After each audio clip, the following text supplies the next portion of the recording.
Welcome to Pod Save the World. I'm Ben Rhodes, and this is another special episode in the lead up to November's election, where we're looking at what the stakes are for our foreign policy and the world as a whole. Last week, we focused on the war in Ukraine. This time, we'll look at the war between Israel and Hamas and its continued escalation across the Middle East, as Israel has decimated Hezbollah's leadership and bombed Lebanon, Syria, Yemen, and Iran. It's been over a year since Hamas attacked Israel on October 7th, killing nearly 1,200 people and taking over 250 hostages.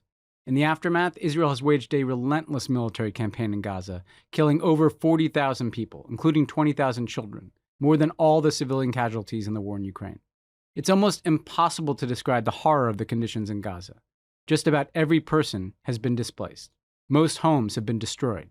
Gazans have been living on the precipice of famine. Multiple health crises have broken out. The bulk of this destruction has been done with U.S. weapons, which have continued to flow without conditions to Bibi Netanyahu and the Israeli government. The U.S. has tried repeatedly to negotiate a ceasefire that could secure the release of hostages, including the 97 who remain in Gaza, but those efforts have failed. Meanwhile, rocket attacks into northern Israel by Hezbollah caused the displacement of tens of thousands of Israelis. Earlier this fall, Israel launched attacks on Lebanon, first with exploding pagers and walkie-talkies to take out Hezbollah operatives, and then with a bombing campaign that killed Hezbollah's leader Hassan Nasrallah and a subsequent ground invasion. In the process, over 1 million people in Lebanon have been displaced, and thousands have been killed. Now, as listeners to Pod Save the World know, we've been covering the ever-expanding nature of this conflict every week, including Houthi attacks in the Red Sea, back-and-forth strikes between Israel and Iran, and attacks on U.S. service members in Syria and Iraq. Every step of the way, we've called for a ceasefire, for the Biden administration to use leverage on Israel and condition assistance, for all parties to take a step back to avoid war and its inevitable humanitarian crises and political instability. In this episode, we continue to look at what the consequences or solutions could be in the future, depending on who wins the U.S. presidency. You'll hear my conversations about the message America's action, or in this case inaction, sends on human rights, with Rula Jebreal, a Palestinian foreign policy and security analyst. We'll also talk about where the regional geopolitics are headed among the Gulf states and Iran, and ask how much influence the U.S. actually has with Gregg Carlstrom, the Middle East reporter for The Economist. But first, we'll start here in the United States with a look at how this conflict has become central to our own political dialogue and how it's dividing the American Jewish community and the Democratic Party, with Peter Beinart, the editor-at-large of Jewish Currents. Peter has a new book coming soon called Being Jewish After the Destruction of Gaza. We started our conversation the same way we're starting all of our episodes in this series, asking how the winner of this election could define American foreign policy. Well, I think the Trump record, based on what he did when he was in power the last time, is that he will support the Israeli government in doing basically whatever it wants. And so since what it wants is to annex the West Bank, I think it's already moving in that direction. And I think Trump would give the green light.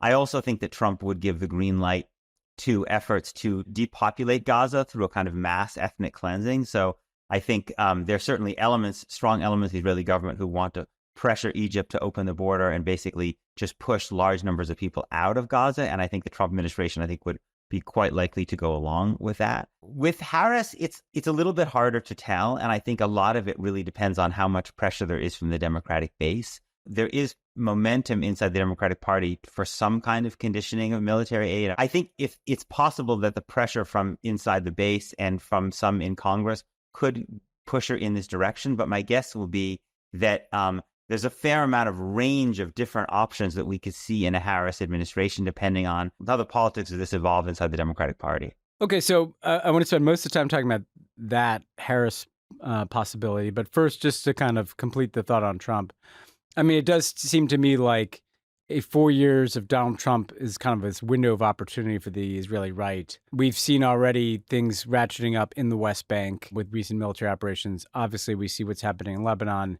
And there are Israeli ministers talking about, maybe even annexing southern Lebanon. What is the window if you're, one of the more extreme members of the Netanyahu coalition, Ben-Gvir or Smotrich or just settler movement generally? How do you think they would approach the kind of window that a Trump presidency presents to them? I think their general view is that you can't really live alongside the Palestinians because you're not willing to give them their own state. You're not willing to give them citizenship in the state in which they currently live now, which is the state of Israel. But you recognize that the right recognizes, certainly since October 7th, that Palestinians are likely to resist their denial of basic freedoms. And because Palestinians are going to deny their basic freedoms from the right's perspective, therefore they represent a threat. And since you won't solve their legitimate political desires, the ultimate answer is basically to push them out. I think that's the view of people like Ben Gvir and Smotrich. Smotrich famously wrote about it in a paper called The Decisive Plan in 2017. But I think this goes way into the Likud party as well. And so I think for the right, the question is, what are the opportunities to do this? Maybe another intifada in the West Bank creates the opportunity to push a lot of Palestinians into Jordan. The Trump presidency certainly means that you have a level of impunity in the United States that I think that would make this much easier to do. And I think that would be the thing that certain elements and strong elements inside this current Israeli government, that I think would be their agenda. I think a lot of us had a lot of hope, when it shifted from Biden to her on this issue, that she was someone that seemed to have different instincts, was willing to call out the Israeli government's military operation in Gaza a little bit more forcefully than Biden. And yet there are also these signs of not wanting to go there. At the Democratic convention, no Palestinian American was allowed to speak, including even a Democratic elected official who was going to endorse Kamala Harris in that speech. I mean, how do you read the mood music? I know you've worked with some of the organized opposition to the war in Gaza and the Jewish community and the uncommitted movement. I mean, how do you assess what we've learned thus far in the few weeks that Kamala Harris has been the standard bearer? Well, we know that there's been a big shift in opinion in the Democratic Party in general, led by young people, and that Democrats oppose the war and are very sympathetic to putting limits, if not outright end, military weapons sales to Israel during this war. But as you know better than most people, there's not an easy transmission mechanism between that public opinion and actual policymaking. And I'm frankly somewhat pessimistic about how much Kamala Harris will be able to do. I mean, first of all, because the public opinion shift that we've seen is not really being translated into a shift in the composition of Congress. There are some members of Congress like Chris Van Hollen and a few others who've become more outspoken. But we also see that because of the astonishing amounts of money that AIPAC has been able to raise without anything on the other side, that you actually have some of the most pro-Palestinian members of Congress losing their reelections, which, reminds politicians to basically remain intimidated on this issue. Kamala Harris doesn't have a long track record on foreign policy of her own strong convictions.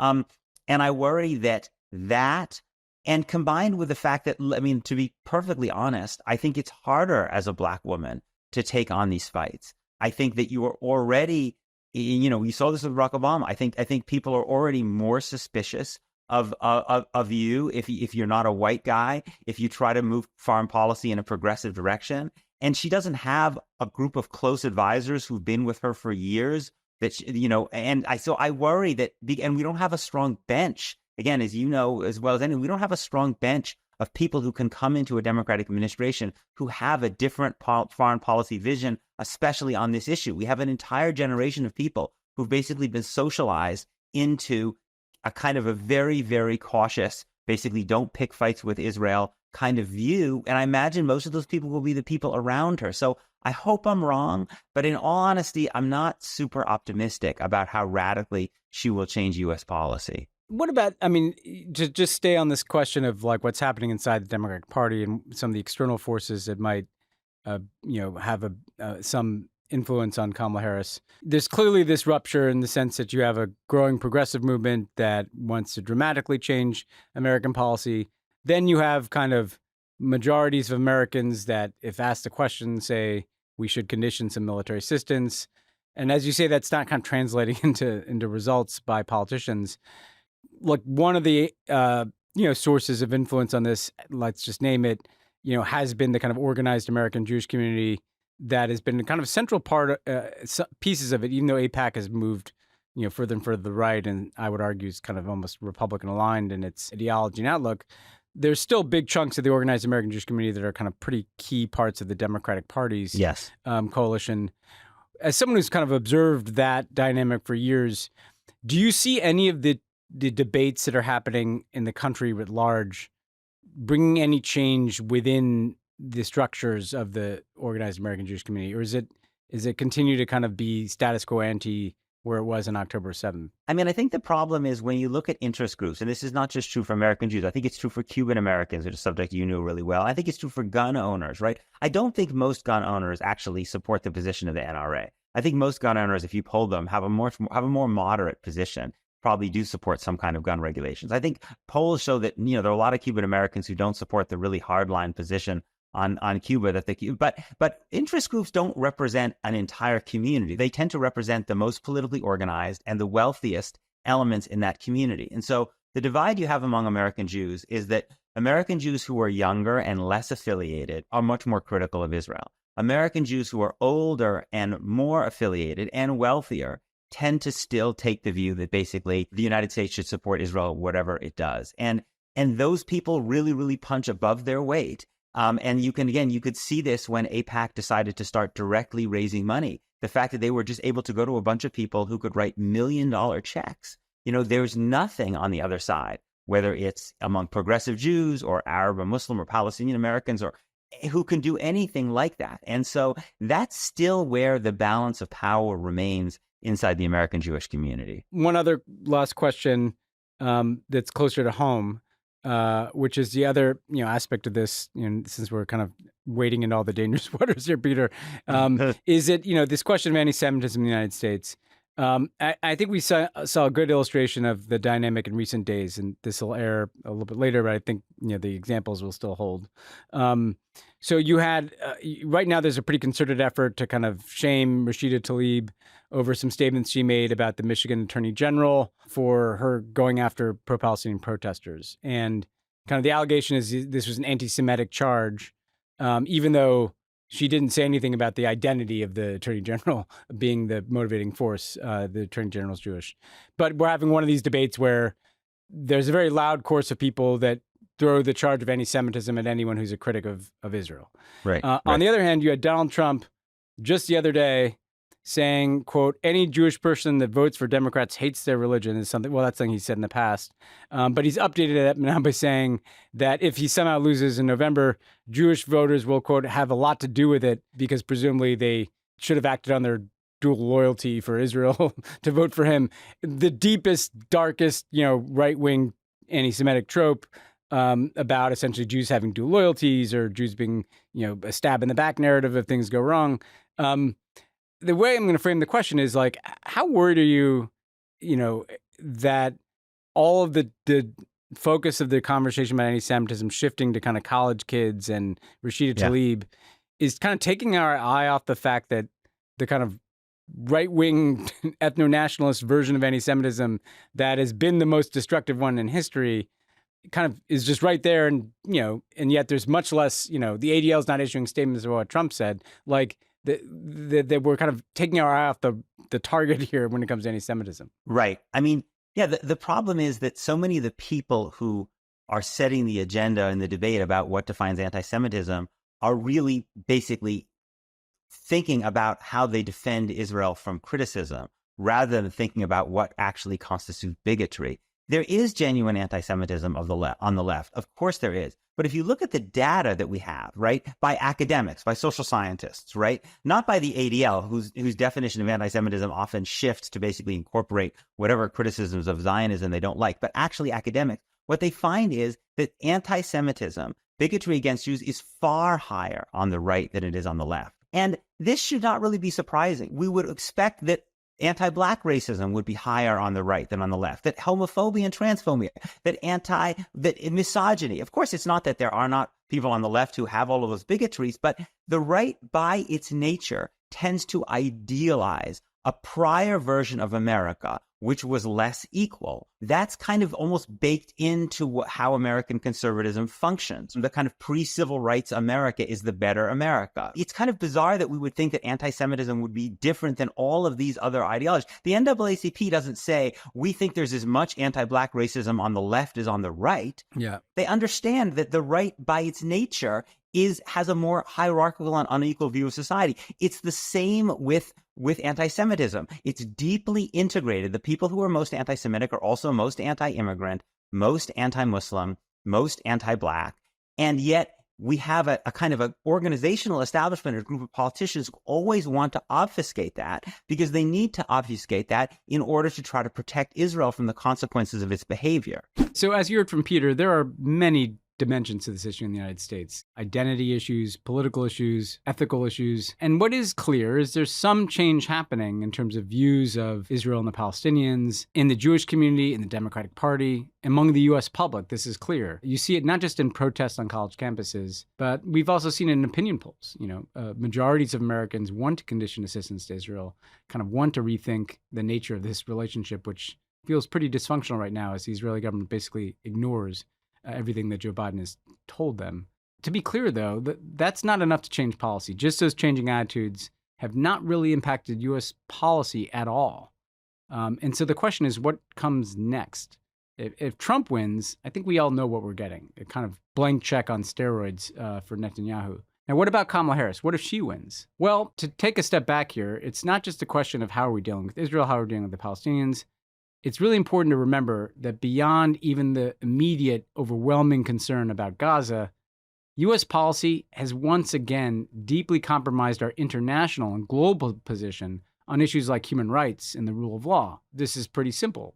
When the U.S. makes arguments about the war in Ukraine that are based on the rules-based order, the need to avoid civilian casualties, when the U.S. tries to name and shame Vladimir Putin and Russia for strikes that harm children inside of Ukraine, when the U.S. embraces the International Criminal Court in going after Vladimir Putin, all those words ring pretty hollow when set against the arguments that we make to defend Israel's conduct in Gaza and the broader Middle East, where the majority of global opinion, frankly, is horrified at what's taken place in Gaza. And so America's capacity to kind of make this argument for the rules-based order, for human rights, for international law, well, that's all been compromised by what's been taking place in the Middle East. Now, Kamala Harris, as we've heard, offers a new opportunity to kind of turn the page to a new generation of American leadership and, given her background as an attorney general, to take a strong and principled position based on international law. I discussed this with Rula Jebreal. Now, I've known Rula for a long time. She's been a journalist and one of the smarter political analysts watching not just the Middle East, but also American politics. We began by talking about how she feels about this election, as a Palestinian who's been watching the tragedy unfold, but also as someone who's thought long and hard about American foreign policy in the Middle East. I would like to answer this not as a Palestinian or as a journalist, as actually a foreign policy expert who look at global events and who has been looking at the fight between authoritarianism or dictatorship and democracy. And you and I, regardless of our background, our religions, our ethnicity, our upbringing, we truly are committed to this absolute fight to advance democracies everywhere. So in this vision that brought forth the presidency of Joe Biden, clearly in the last 2 years, there's two approaches to foreign policy. One, when it comes to Ukraine and Russia. And we understood that Putin is exporting his authoritarianism and dictatorship with propaganda, with bombs, and with starvation, and with corruptions, and I might add, looking at Europe also with blackmail. And rightly so, Joe Biden approached these issues, and the administration approached this issue saying the difference between us, Democrats, and others, we uphold and enforce international humanitarian law. We don't endorse invaded country, annexing country. All of these, principles were basically abandoned, undermining the case for all of us, internationally and globally, that really, truly, we are fighting against authoritarian states when it came to Israel and its approach and its execution of the war in Gaza, and now the expansion of the war in the West Bank. The former Prime Minister of Sweden and Foreign Minister of Sweden, Carl Bildt, actually tweeted something that is very relevant to this conversation, where he says, Benjamin Netanyahu and Vladimir Putin have shared values. They have the same approach to international humanitarian law. So again, I understand that Biden, and I have no hope that Biden would change his approach. I believe you met him very well when you were in the White House. You understood his approach. And I read in your book, obviously, the generational dynamic there when it came to the Arab Spring and, supporting authoritarian stability, Mubarak and others. It was clear from day one that this is Biden's approach and it's not going to change. It is disappointing. It is heartbreaking. And I think it is it is misguided. But here we are in a different dynamic.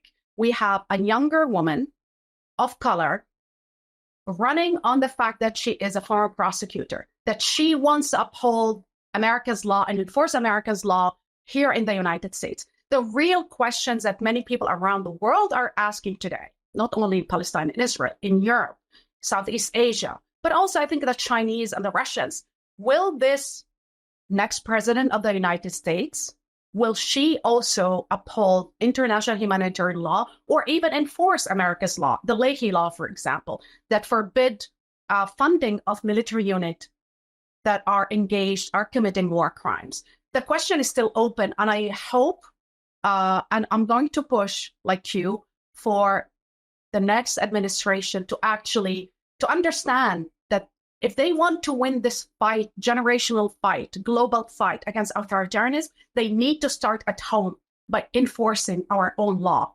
It is not possible that you abandon this law when it comes to allies and then you enforce it when it comes to enemies. That's very well put. And I think you and I agree that, with respect to the war in Gaza, following the law would mean, halting military assistance to Israel because of the human rights violations it's engaged in. I also, like you, am sympathetic to the ICC applying a uniform standard. Because you put this in, I think, usefully a bigger context, too. Because I agree with you and with Carl Bildt that Netanyahu is cut from the same cloth as Putin, I think we should expect not only the ongoing challenges in Gaza, but we've seen Israel move into the West Bank. We've seen Netanyahu recently appear in front of a map that presented the West Bank as just a part of Israel. We know people in his coalition would like the annexation of the West Bank. And by the way, we also know that Joe Biden, in addition to his Gaza policy, had kind of a Middle East policy that was about making deals with the Saudis, bringing Bibi and MBS together, kind of that stability mentality that excluded the Palestinians entirely from the Abraham Accords. So if Kamala Harris is elected, in addition to enforcing the law and applying the law to our Gaza policy, how should she shift off this paradigm of support Netanyahu and try to bring him together with MBS? What would be the right approach to the Palestinian issue, to the West Bank, and to the future of Gaza for an incoming Harris administration? Look, Ben, we know that what President Biden failed foreign policy, if I may, is actually Trump's foreign policy. It's the continuation of Trump policy, which is the Abraham Accord. Who cares about the Palestinians? Let's keep dealing and bringing autocrats to the equation so they can normalize with Israel. And the whole promise around this policy, the Abraham Accord, was that somehow this could constrain Israel and prevent annexation of the West Bank. That didn't happen. Actually, it emboldened Netanyahu's government, who are ideologically committed to the annexation of the West Bank. So Kamala Harris will be faced with a very important question. What do we put first? America's stability, security, the fight for standing in the world, and also national security, or continue to back this far-right government that is willing to dismantle every resolution, that's willing to violate every law, America's law and international law. So Kamala Harris will be, faced with all these questions. I hope people like you will be surrounding her and will be actually advising her, because whatever she will be doing in the next 4 years or 3 years will determine if America will stay safe, secure, will not have another war, will not fight another war in the Middle East, but will determine if we fight this global fight against autocrats and against dictators, whether it's China, Russia, and others. Make no mistake, when the Germans, the far-right, fascist party in Germany, basically recently was rising in the polls, the first thing they did, they held the Israeli flag. They said, this is what we believe in, ethno-nationalism, that Jews should not stay in Germany. Somehow they have a homeland, they should go to Israel. And this is what we're fighting against here in the United States, a multi-ethnic, multi-racial democracy. Palestinians should be included not only in the solution and the conversation, but should enjoy the same rights and the same, the same aspiration that Israelis are enjoying in the West Bank and inside Israel and everywhere. Yeah. And I think this case, she can understand better than anybody else because she was a former prosecutor, former, DA and a woman that understands the rule of law. I just came back from Europe, man. I mean, we have Borrell, chief diplomat of Europe, who is placing sanctions on ministers, Israeli ministers. We have Spain, who is calling Spain, Belgium, Ireland, and others who calling to examine the relationship with Israel and saying, if we don't comply with the ruling of the ICJ, international law is rendered obsolete. Doesn't mean anything. And nobody will obey. And basically, people will start using the formula of Gaza and the doctrine that was unleashed by Netanyahu in Gaza as a precedent everywhere else, Taiwan, Ukraine, and elsewhere. And I think this is very dangerous, a dangerous precedent. So one more thing I wanted to ask you, because you think you've laid out well, the need to enforce the law, to abide by international law, to take a different paradigm to the Middle East, to see the far-right government Israel as part of the anti-democratic trend globally. With respect to this Palestinians specifically, though, what could a Kamala Harris do to engage Palestinians differently? There are questions of potential recognition of a Palestinian state. Then there are just questions around, usually you see a U.S. official, they kind of go through Ramallah, they meet with, Abu Mazen, Mahmoud Abbas, the leader of the Palestinian Authority, but they don't really engage Palestinians much more broadly. How would you like to see a Harris administration reach out to and kind of build a new relationship with the Palestinian people?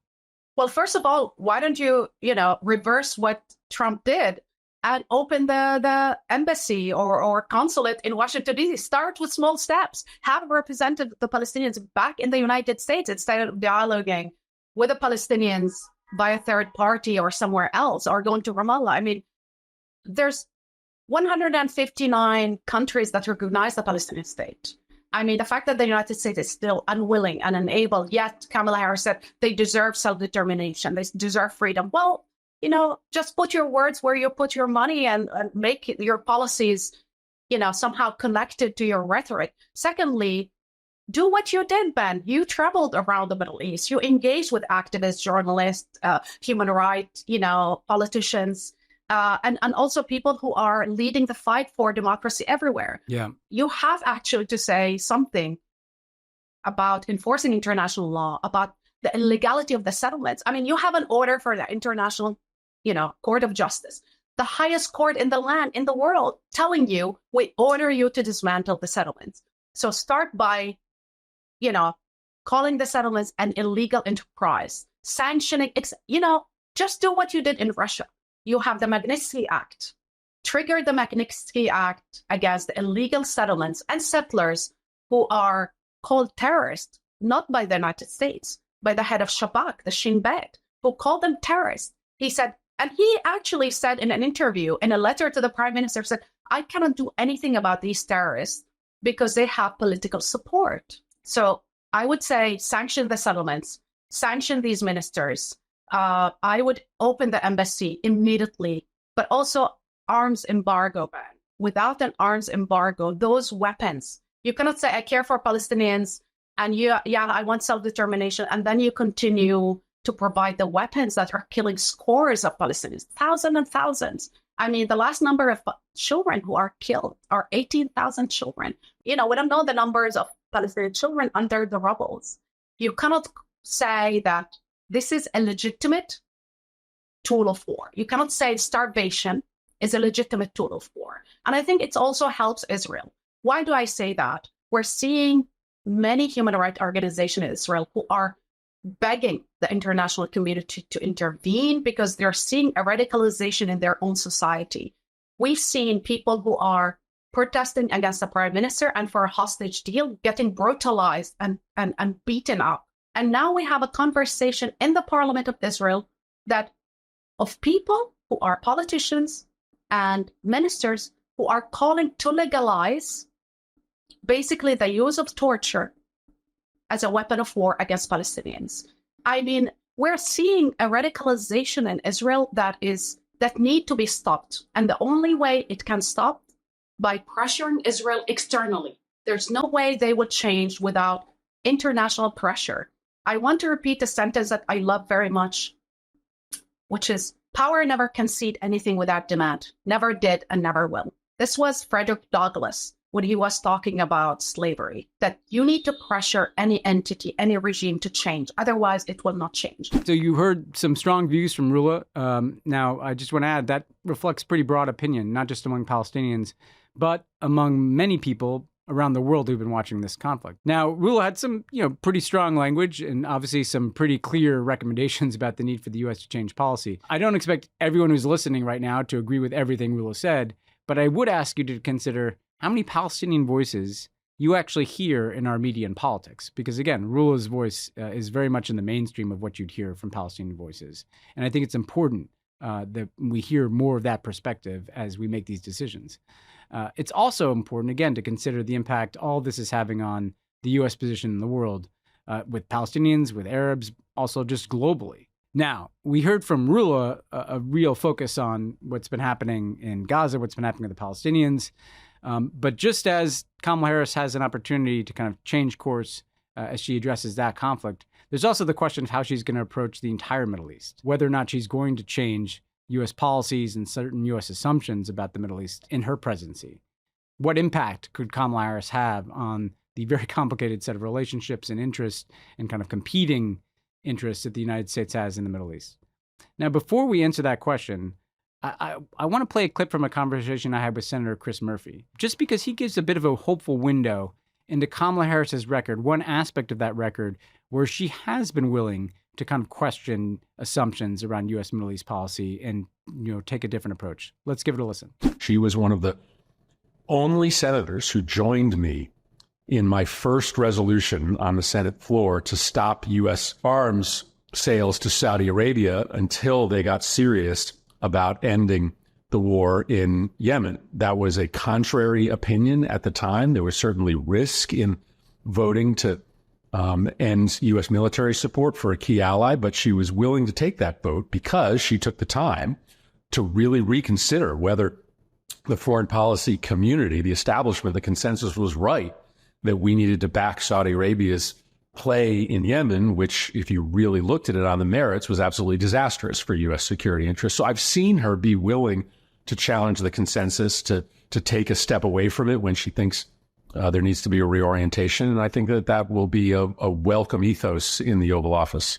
That vote on Yemen in Congress was a moment of Kamala Harris taking a strong position in opposition to existing policy, and she was joined in that by a majority of the Democratic Party. But right now, the consensus in Middle East policy among elites in both parties has essentially been unconditional support for Israel, pursuing the Abraham Accords with the Gulf states, where they normalize relations with Israel in exchange for, well, a lot of things from the United States, and then putting maximum pressure on Iran, including over its nuclear program and support for terrorism across the region.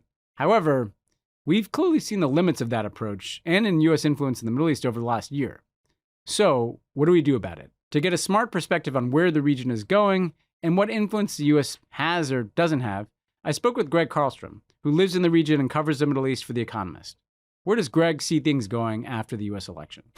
I think the clearest view that anyone has in the region is probably Benjamin Netanyahu's view, which is that he is banking on a Donald Trump victory as a way to alleviate any pressure to reach a ceasefire in Gaza. And, we can talk about how much pressure Joe Biden has or has not placed on Netanyahu over the past year. But I think there's a sense within his administration that Harris would put at least some pressure on him and Trump would not put any. And so he's very much hoping for a Donald Trump victory. I think consequently, there are plenty of other people in the region who are not pulling for one.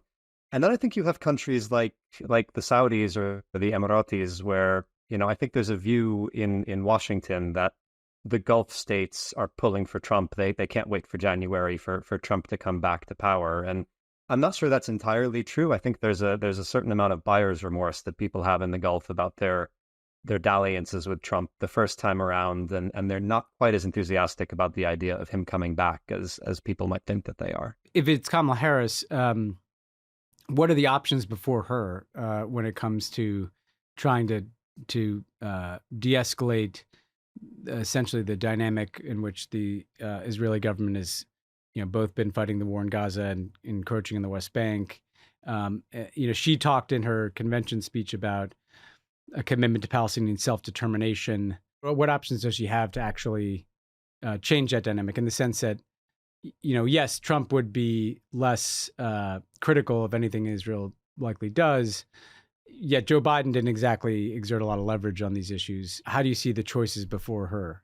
Right. And I think what you outlined before, the sort of two prongs of Biden's policy, this push for a ceasefire in Gaza, and then this push for a bigger deal with the Saudis, the Saudi-Israeli normalization deal.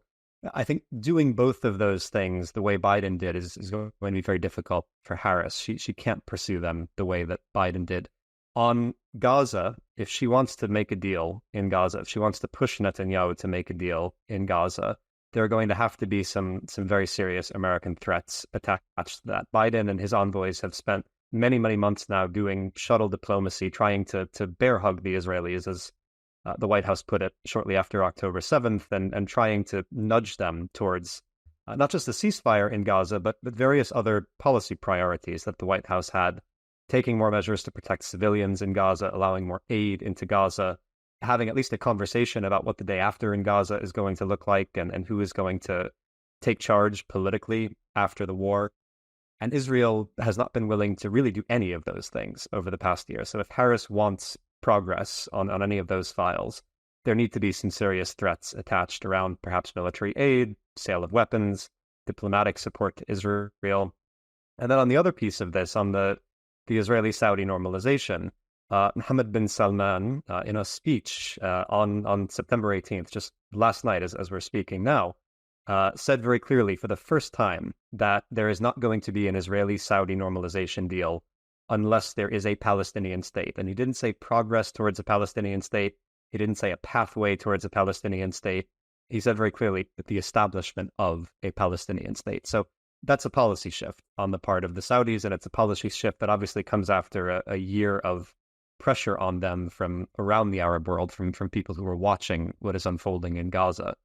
And so that takes the prospect of an Israeli-Saudi deal for now off the table, unless there is, I think, some really serious progress on the peace process. And so Harris can choose to do what Biden did and sort of ignore the Israeli-Palestinian conflict and try to keep working on it from the outside in. That was Trump's policy. That was a policy Biden then picked up as well. But she's not going to make any progress there. And so I think, as fruitless as it may seem to try and work on Israeli-Palestinian negotiations, given what's happening right now, I think if she's able to broker a deal to end the war, before you unlock anything else in the region, you have to try to make some progress on the Israeli-Palestinian conflict itself. Okay, so pulling back, you and I talked shortly after October 7th, and one of the things that you were highlighting was that part of the Abraham Accords was an effort to kind of normalize relations between Israel and the Gulf, less because of any pathway to Palestinian self-determination or statehood, but more to kind of have a security alliance that could counter Iran. And so if you look back at the last, 3 U.S. administrations, in the Obama years, we were trying to de-escalate with the Iranians to kind of stabilize the situation in the region.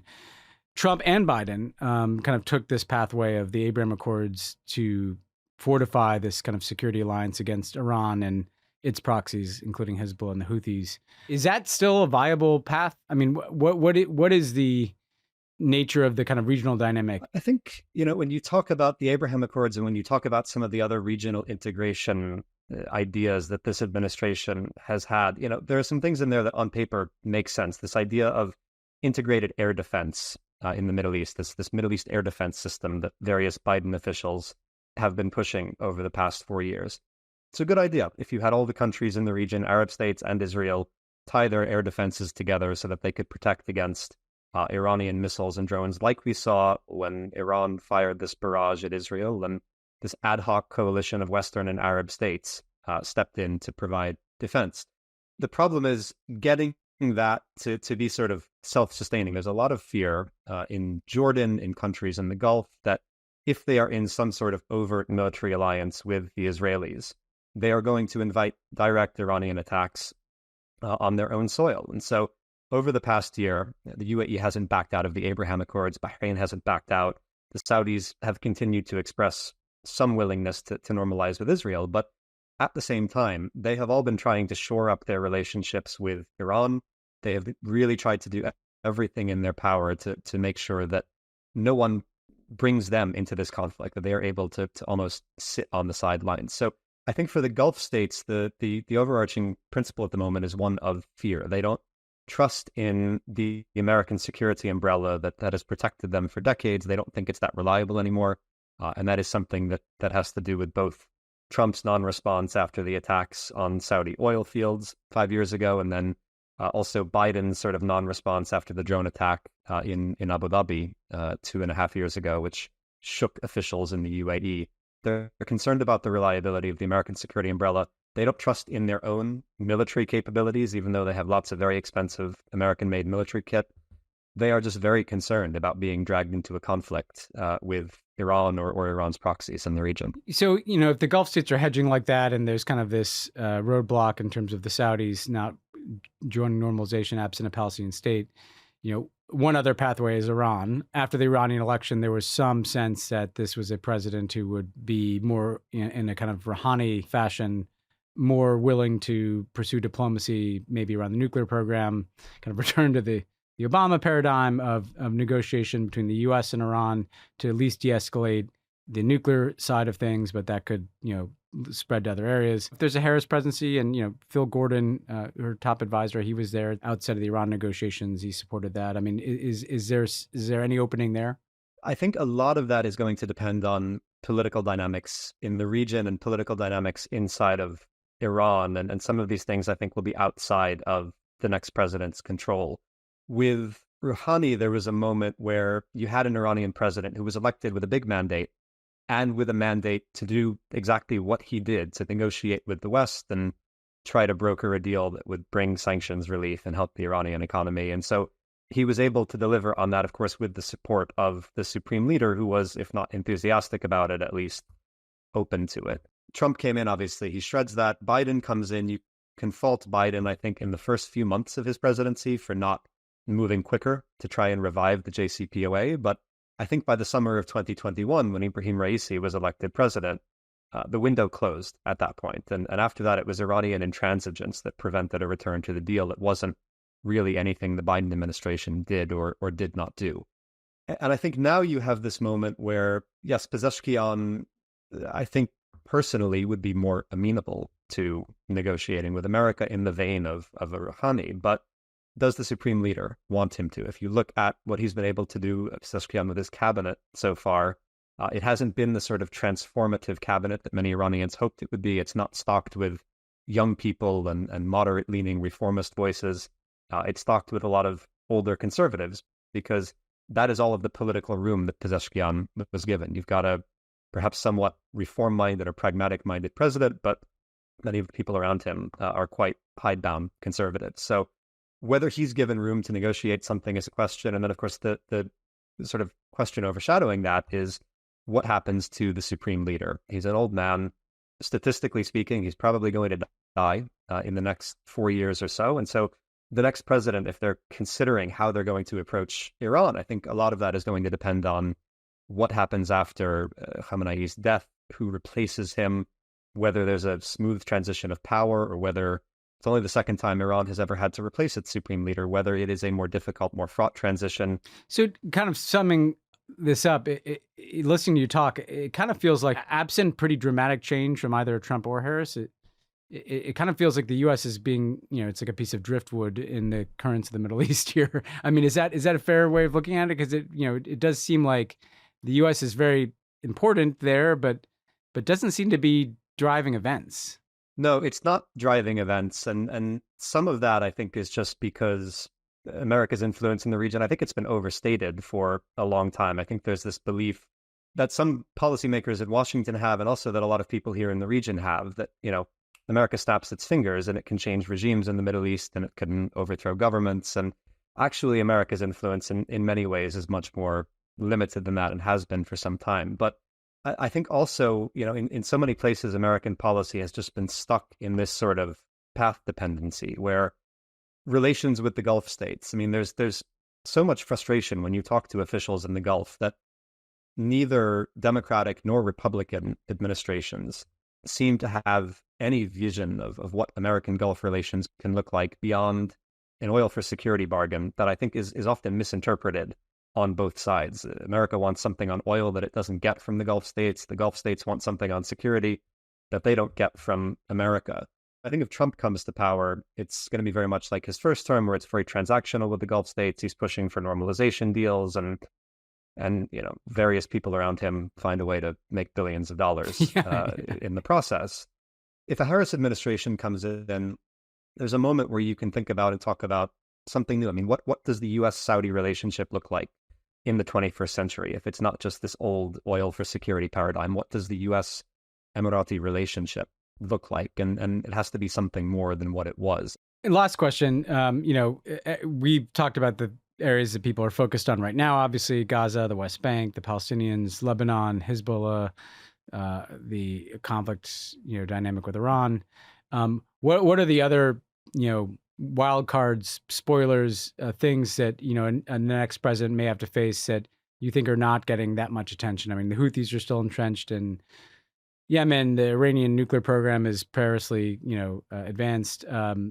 Iraqi stability, can always become an issue. I mean, is there something you would introduce as the potential surprise crisis of the next presidency? With the caveat that I think trying to predict the future in the Middle East is always a fool's game, right? I mean, I'm sure the Obama administration didn't predict the Arab Spring when it we came didn't see that one coming. 2009. Yeah. But I think, there's this focus on, as you say, on Israel and Iran as sort of two of the central problems in the region. But there's a related problem, which is the fragility and the weakness of so many states, so many Arab states. You look at a country like Egypt, which has spent now a decade lurching from one economic crisis to another, which seemed earlier this year like it might be on the brink of default because it had burned through so much of its hard currency.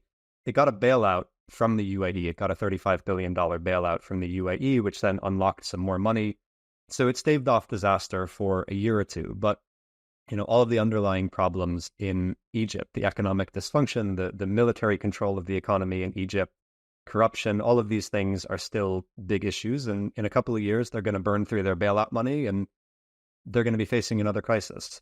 Tunisia right now, teetering on the brink of default. It's had, almost 4 years now of being ruled by a very, let's say, erratic president who has done nothing on the economy and has let the economy just fester for the past 4 or 5 years.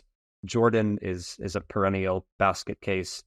You have countries, where more than 100 million people in total live in just those three countries. They are all going through huge socioeconomic problems. They are all going through crises of political legitimacy. And I think there's a real concern in the coming years that, what if Egypt defaults? What if the economy in Egypt really goes off a cliff? The Sisi government has spent years sort of counting on the idea that it's too big to fail and someone will always bail it out. But what if Egypt becomes too big to bail out, essentially, and its economy does go through the sort of collapse that the Lebanese economy went through 4 years ago? You have potentially a massive wave of migration leaving Egypt, trying to go to Europe. That has implications for European policy. You have implications for the stability of Egypt, which then is of concern for Israel, for the Horn of Africa, for other countries. It's not just the job of America to deal with those things. Europe needs to play a role. The Gulf states need to play a role. But I think American policy has ignored a lot of those economic issues, both under the Biden presidency and under the Trump presidency before it. And those are, to me, some of the most overlooked issues in the region.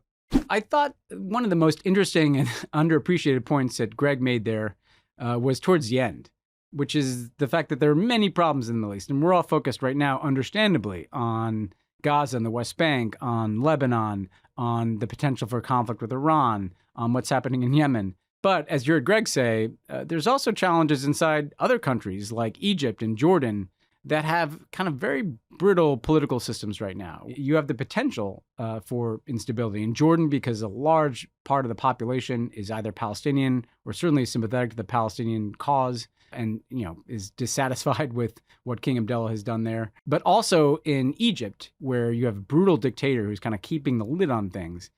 And I will just tell you that having lived through the Arab Spring, I don't know if it's going to be Egypt or Jordan where there's a new political crisis.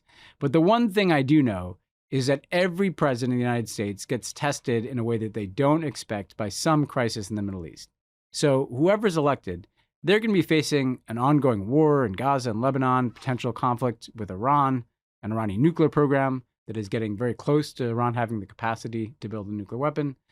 But we should also remember that whoever is elected is going to be dealing with the unexpected. So far in this series, we've talked about two ongoing wars, one in Europe, one in the Middle East. But perhaps the biggest geopolitical conflict in the world right now is actually between the US and China. Where is that competition going? What are the risks of war over Taiwan, an issue that will surely be on the front burner for the next president? And I have to say, given that we already have a war in Europe and the Middle East, the last thing we need is for this to go truly global. So how can we balance the competing needs to stand up to China at times to protect American jobs and industry, but to work with China when we need to combat climate change?